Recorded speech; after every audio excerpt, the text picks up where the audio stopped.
A government publishes an official list of what killed its citizens last year. The data goes back decades. And then a team of researchers decides to check the receipts, to go back through more than 15,000 actual death records and compare what doctors wrote on the certificates to what patients had in their medical files. What they found stopped people in health circles cold. The government had been getting the number one cause of death wrong.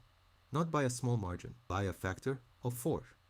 That country is South Africa. And what it's been hiding might be the most important public health story on this continent. South Africa, 63 million people, the most industrialized economy on the African continent, a country with world-class private hospitals in Johannesburg and Cape Town, a robust civil registration system, and a government that has been publishing annual mortality statistics since the 1990s. Life expectancy sits at around 64 years, 8 years below the global average of 72, which already tells you something is wrong.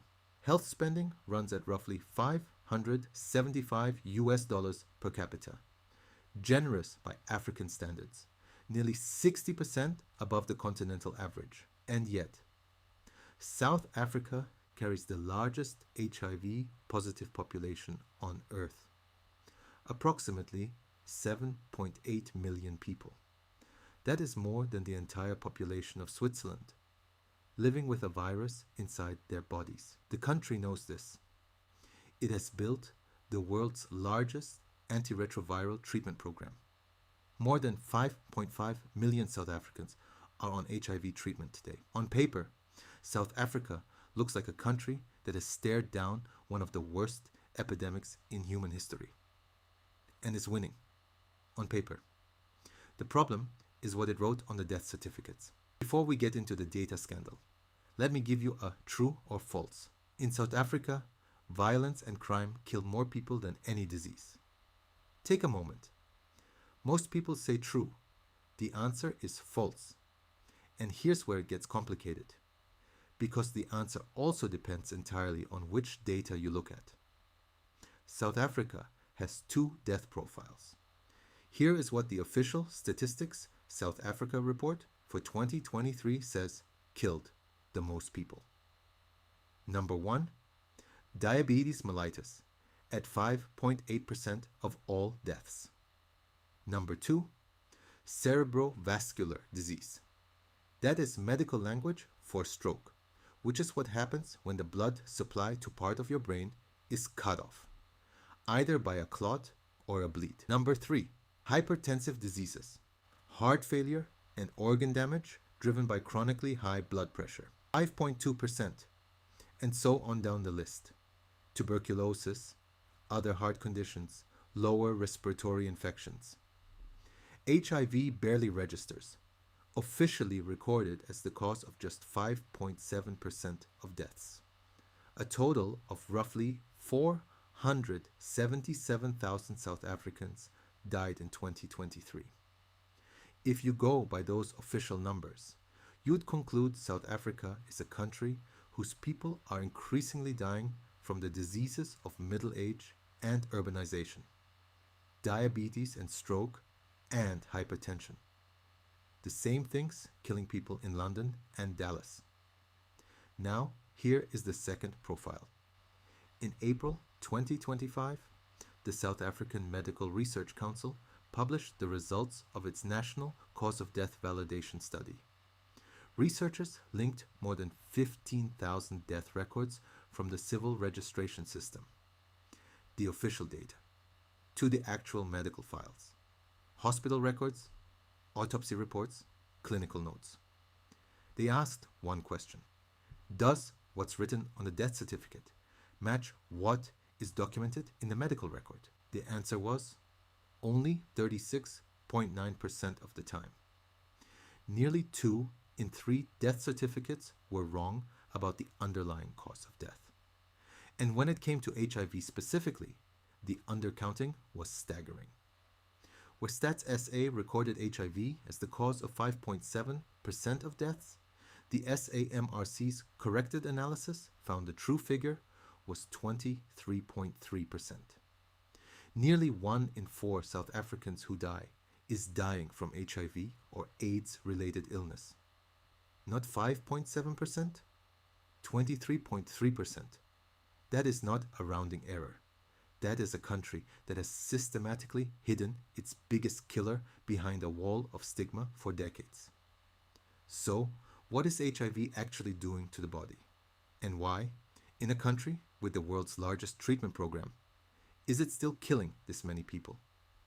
HIV, human immunodeficiency virus, targets a specific type of white blood cell called a CD4 T cell. Think of CD4 cells as the generals of your immune system. They don't fight infections directly. They coordinate everything else. A healthy person has between 750 and 1,500 of these cells per microliter of blood. HIV enters a CD4 cell, inserts its genetic code directly into the cell's DNA, and turns that cell into a factory producing more copies of the virus. The cell eventually dies. Your immune system fights back, producing new CD4 cells. But HIV exploits that very response to find fresh targets. For years, sometimes a decade or more, this war plays out invisibly. You feel fine. The virus is winning. When your CD4 count drops below 500, the immune system is compromised. Below 200 is the clinical threshold for AIDS, acquired immune deficiency syndrome. At that point, infections your body once dismissed without a second thought become life-threatening. A common fungus called Cryptococcus invades the brain. A strain of pneumonia called PCP fills the lungs. Tuberculosis, which lives dormant in about a third of all human bodies, activates because there is no longer any immune system to hold it in check. The end stage of AIDS is a kind of accelerating surrender. Fever, rapid weight loss, drenching night sweats, organ failure. Not from HIV itself, but from whatever opportunistic disease gets there first. Now, here's the thing. With antiretroviral treatment, none of that has to happen. ARVs suppress the virus so completely that a person with HIV on treatment can live a normal lifespan. The virus becomes, medically speaking, manageable. So why is HIV still the leading cause of death in South Africa? 2 reasons. The first is treatment adherence, particularly among men. South African men are significantly less likely to get tested, less likely to start treatment, and less likely to stay on it. Of the 53,000 HIV-related deaths recorded in South Africa in 2023 and 2024, 27,100 were men versus 24,200 women, despite women being more likely to be HIV positive. Men are contracting the virus less and dying from it more. The second reason is stigma. And this is where it gets dark. Here is a dry fact for you. In South Africa, doctors routinely write retroviral disease on death certificates instead of HIV. Some write natural causes. Some write nothing about HIV at all. Why? The SAMRC study's authors point to several factors. The legacy of President Thabo Mbeki's AIDS denialism, which from 1999 to 2008 had the government officially disputing that HIV caused AIDS, created a culture in which HIV was something to be hidden, denied, managed in silence. Medical insurance policies historically excluded HIV, creating a direct financial incentive for families to keep the word off the paperwork. And HIV stigma in South Africa, even today, can mean violence, social exclusion, and discrimination. So people hide it in life, and apparently in death. The result is a country whose death statistics cannot see its own leading killer. 30 years ago, the story in South Africa looked completely different.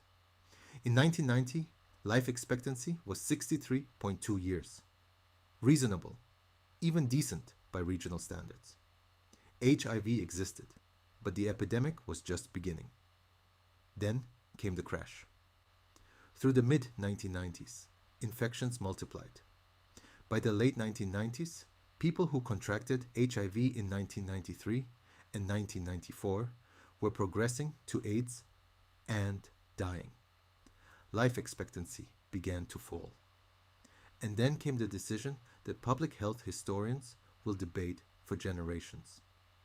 In 1999, newly elected President Thabo Mbeki began publicly questioning whether HIV caused AIDS. He convened panels of AIDS denialists. He blocked the rollout of antiretroviral treatment at a time when the drugs existed. The global funding was available, and his country was dying.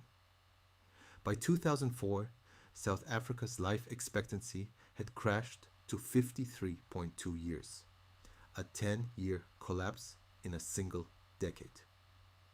Medical researchers at Harvard later estimated that Mbeki's 6-year delay in the ARV rollout cost between 330,000 and 365,000 preventable deaths, the equivalent of a mid-sized city erased. Pressure from civil society, particularly the Treatment Action Campaign, one of the most effective health activism movements in history, eventually forced Mbeki's hand. The government announced a treatment plan in late 2003. RVs began to roll out in 2004. And slowly, painstakingly, the graph turned around. By 2010, life expectancy had recovered to around 57 years.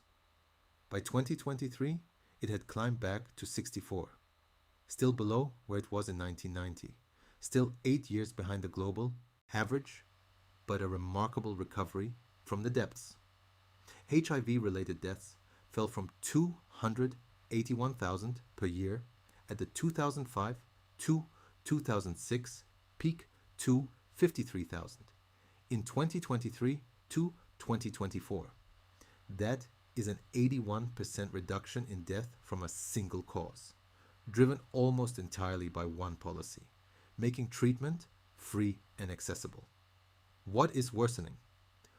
Non-communicable diseases, diabetes, hypertension, stroke are rising as the population ages and urbanizes. And now, in 2025 and 2026, a new threat has emerged.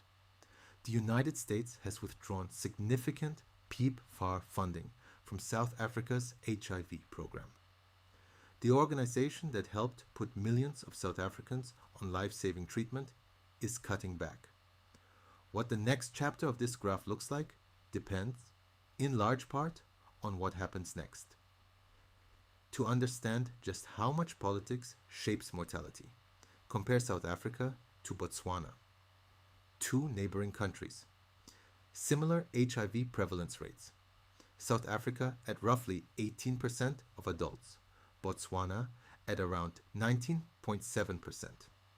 Nearly identical disease burdens. But in 2002, 2 years before South Africa began its ARV rollout, Botswana launched free antiretroviral treatment. While Mbeki was still questioning whether HIV caused disease, Botswana was putting its citizens on medication. By 2009, Botswana had reached 80% ART coverage. AIDS-related mortality declined 58% between 2005 and 2013. The lesson is almost unbearably simple. The difference between two countries with the same virus was not biology, not wealth, not geography. It was a decision made at the top. South Africa is in many ways a recovered country, and the recovery is genuinely remarkable. The ARV program it eventually built is one of the great public health achievements in history. But its death data still cannot count its own leading killer. Only 27.9% of documented HIV deaths in medical records are accurately reflected in the official statistics. The country is flying, in part blind. And that matters. Because if you cannot count what kills your people, you cannot direct the money, the clinics, and the policy to the right places. South Africa knows this. The SAMRC study was a reckoning, not a cover up. But the gap between what the death certificates say and what the bodies tell us is still one of the most striking in the world. Next, we are going to the Democratic Republic of Congo, a country with 17 Ebola outbreaks and more international news coverage of its diseases than almost anywhere on Earth. And yet, Ebola does not even register in the Congo's actual death statistics. The real killers are quieter, older, and far more devastating than anything on the news.